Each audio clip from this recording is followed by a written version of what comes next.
येत्या 11 जूनला आंतरराष्ट्रीय खेळ दिवस साजरा केला जाणार आहे। या दिवशी खेळांची ताकद जगाला कळावी यासाठी हा दिवस साजरा करण्यात येतोय। या निमित्ताने मुलांना आणि त्यांच्या पालकांना जगातील कठीण गोष्टी खेळातून सोप्या होतात हे सांगण्याचा एनडीटीव्हीचा हा प्रयत्न आहे।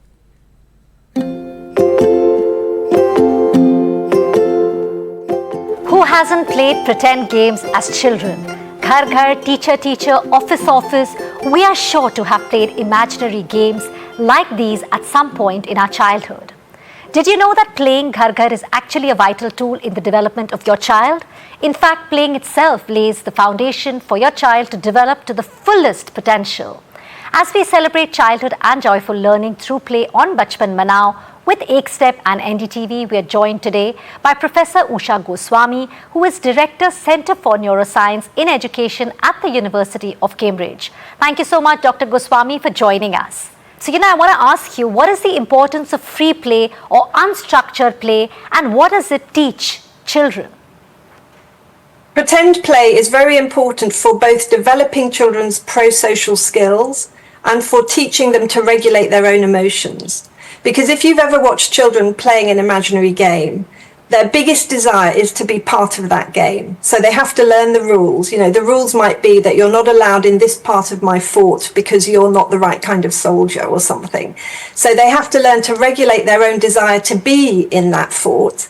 And at the same time, they have to use their imagination to create these scenarios that they're partaking in, which means reading the emotions of the other players, being aware of how to include everybody in the game. It's one of the best indicators of good pro-social development is to engage in pretend play with other children.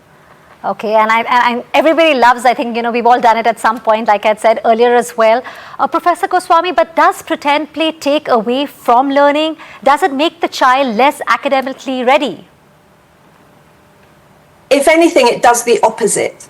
So we've seen that from our research that children who play imaginary games and use more language at a higher level and have more understanding of how to include everyone in the game, they're the ones who cognitively do better at school, because this is developing so-called executive function skills, which is children's ability, just like executives in a bank, to kind of decide what's the most important thing to do next. How do I control my emotions so that I can have the best outcome?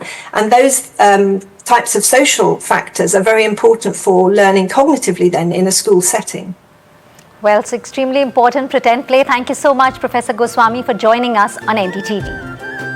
Thank you.